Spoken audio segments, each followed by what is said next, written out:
Good morning, everybody. Happy Thursday. It is that time yet again. We've got some pass coverage numbers to take a look at.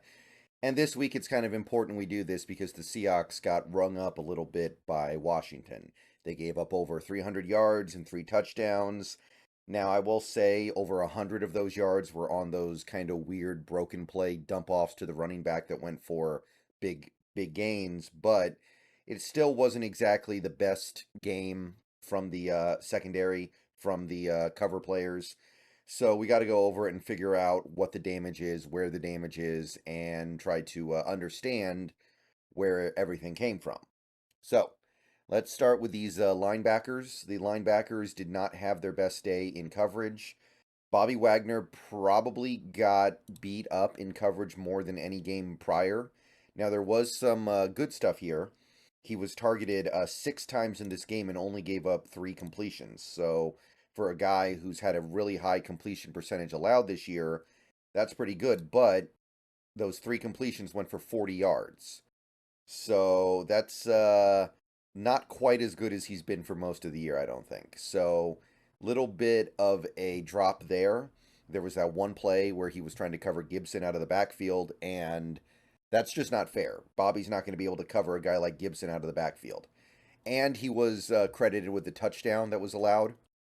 Now, that's obviously a very weird play to Gibson, where he gets the where excuse me, Sam Howell gets his arm hit as the ball's coming out, and he still gets it to Gibson, but they gave it to Bobby, and I think that's probably right. So his QB rating allowed goes up to 104.5.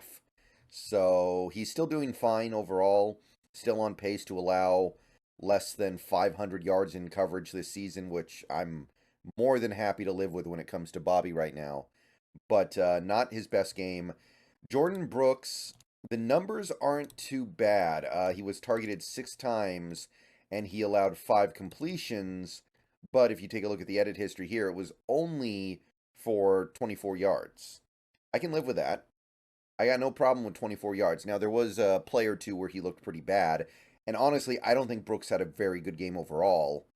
Probably something to do with the fact that he was coming off the injury.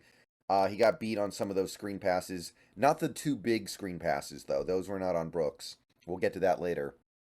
But yeah, Brooks, QB rating allowed 94.3 now. So again, I'm willing to live with it, knowing what we know about Brooks as a cover player. So that's it for the linebackers. Edge rushers. This is where things start to get a little bit bleh, right? Boye Mafe gets targeted once on that pseudo broken play where Howell scrambles to the sideline, dumps it off, and it's a big play. Mafe gives up a big play on that one. It went for 51 yards and a touchdown. So Mafe, with that one play, has now allowed a perfect QB rating in coverage. So try to keep him out of coverage, I guess, is what I'm trying to say here. I'm not that mad at Mafe for that play. It's more of a weird play, kind of a pseudo broken play that just kind of went that way. But yeah, that's clearly not his strength as a player. And Draymond Jones, we have to start listing Draymond Jones here if he's going to play more edge, which sounds like is going to be what happens. So we got to list Draymond Jones here as a potential coverage player, and he gave up that big screen too, the 48-yarder. So that's 99 yards on those 2 pseudo broken screenplays. And yeah, that's not good. 118.7 QB rating allowed now for Draymond. Obviously, I do think those plays are a little bit fluky in the way that they happened, but the fact that it happened twice is definitely frustrating. Let's put it that way. So yeah, the edge rushers are actually a big culprit here if you're looking for a culprit on those plays, which I can kind of meet you halfway there, I guess is what I'm trying to say. Okay, cornerback. Pretty good stuff here overall. Tariq Woolen had probably his best game of the year. Targeted 7 times, and I believe he allowed 2 completions for, I believe it was, yeah, 13 yards. 13 yards on, um, I believe most of it was just yards after the catch as well in this game. So not allowing stuff down the field. He got his hand on a couple of balls. To only allow less than 2 yards per target, is pretty remarkable. His QB rating is down to 78.4 allowed. Really, really good. Really, really promising. His QB rating allowed is now lower than Witherspoon, which, given where we were a little bit ago, is kind of crazy. Now, Witherspoon's, I think, still playing better because he's a much better tackler. He's adding stuff as a blitzer. But Woolen is rounding into shape as a cover guy. And hopefully for the rest of the season, we see the guy that we expect to have because he's got some catching up to do in some regards. Like the 3 touchdowns he's already allowed. Can't allow too many more. Witherspoon. He got targeted 7 times in this game, and he allowed 4 completions. He had 3 pass breakups. He almost had an interception. The issue is the completions he gave up were significant, including the game-tying touchdown with less than a minute left. And that's obviously a play where he didn't quite get deep enough before he jumped. I think he probably mistimed his jump a little bit, thought the ball wasn't going to get over his head, and it did. So that's a big play in this game, and that's a big reason why he did get dinged for this one. It ended up being a 61 yards allowed on 3 catches. Again, most of that coming on that final touchdown play. And without that touchdown play, everything would have been totally fine. He would have had another great game. He still had a great game, don't get me wrong, but 80.7 QB rating allowed now on the season. I mean, most teams in the NFL would kill to have this, right? 2 starting corners that have QB ratings allowed of right around sub 80. You combine Witherspoon and Woolen's numbers, it's right around 79 to 80 QB rating. That's amazing. But yeah, the touchdown was obviously big. I don't think that can be understated. But he still had a really good game, and he continues to prove that he is one of the best young corners in the game. Trey Brown kind of had a weird game. He gave up 6 catches on 6 targets, so every time he got targeted, he gave up a completion. But it only went for a total of 41 yards, and most of it through the air.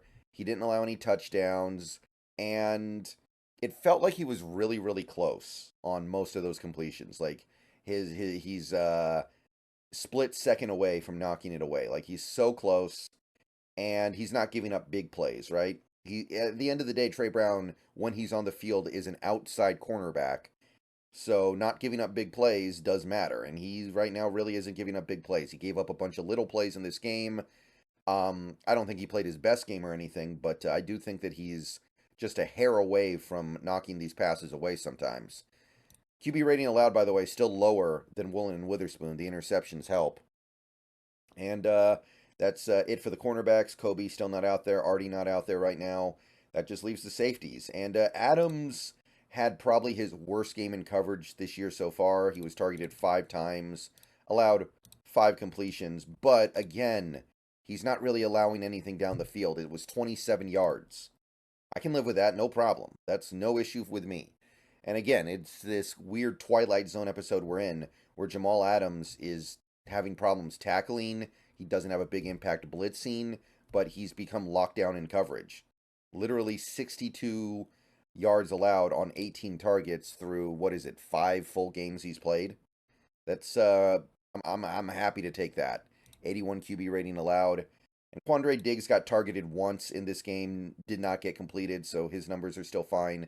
By the way, I know Diggs is not necessarily playing at a super high level right now, but these coverage numbers are why I don't think he's playing poorly. These are the coverage numbers of a pretty good safety. It's just there's not a lot of playmaking going on right now, and that's frustrating.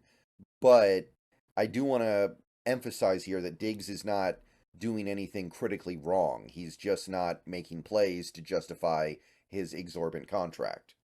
But Julian Love had a relatively quiet game. He got targeted twice, I believe 2 completions, and it was for not very many yards. It was for 7. 7 yards.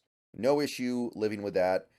I mean, obviously his season as a whole has still been tough, but I think he's playing a lot better lately. I didn't really have an issue with him in this game. He's still just grinding along. And that's what we got. So, yeah, there was some damage done.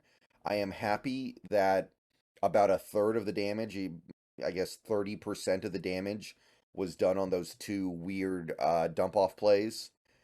But at the same time, it happened twice. If it happens again, I'm going to wonder if this is some sort of critical flaw in this defense. So don't let these guys get into coverage. They're not very good at it, especially Draymond, but even Mafe. Mafe's killing it as a pass rusher right now. Let him go out there and actually rush the passer as much as possible. How about that? All right. I will see you guys later. Go Hawks. That is your pass coverage Thursday. Numbers are not stellar after that game, but there is some stuff to be pretty encouraged by.